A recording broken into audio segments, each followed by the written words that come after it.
Hello, my students again. So, to continue our module 5, in the previous video, we introduced the new vocabs. Today, we are going to start to read a text in page 56. So, please, my students, open your book, page 56, under the title, The Best Detective of All Time. The Best Detective of All Time. So, in this text or in this passages, we have 3 passages here. Each passage talks about a detective.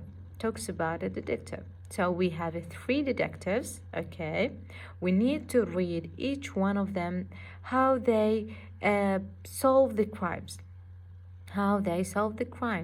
So each one of them has his own way to solve the crime. And we need to read these passages to discover how those detectives actually differs from each other. So let's start with Sherlock Holmes. Okay, who is Sherlock Holmes? Let's read about him. Sherlock Holmes is more famous than Poirot and Mrs. Marple. In fact, he's the most famous detective of all time. The basis of his method was observation, and an observation.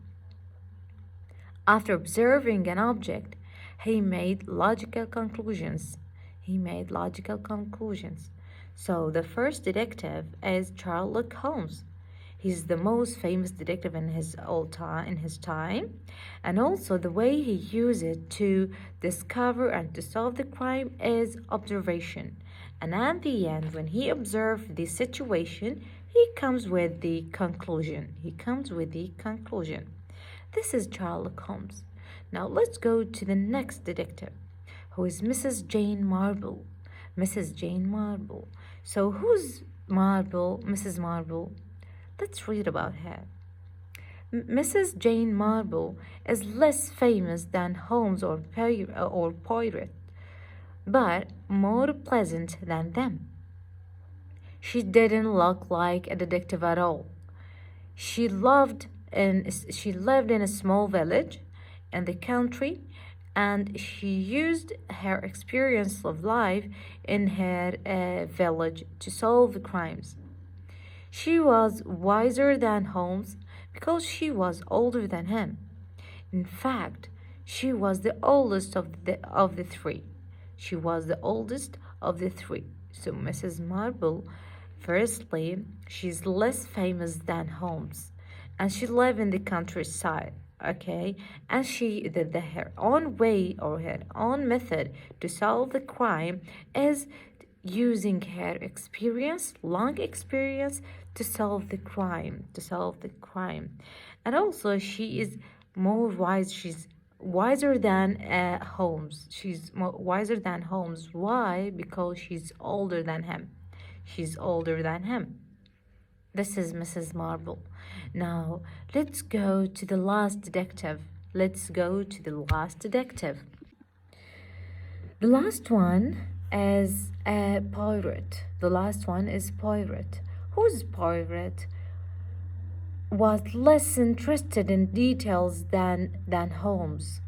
He was more interested in studying the mind of the suspects. He thought that the best tools to solve the crime were the little gray cells in the brain. So he sat quietly and thought. So Poirot is different from Holmes and Mrs. Jane. So why? Because his method is so different from them. His method is depend on little gray cells to solve the crime. So he sat quietly and think about it. The crime, I mean. Okay, those are the 3 detectives. And you can also discover the differences between 3 of them and comes with a conclusion. And thank you for your listening.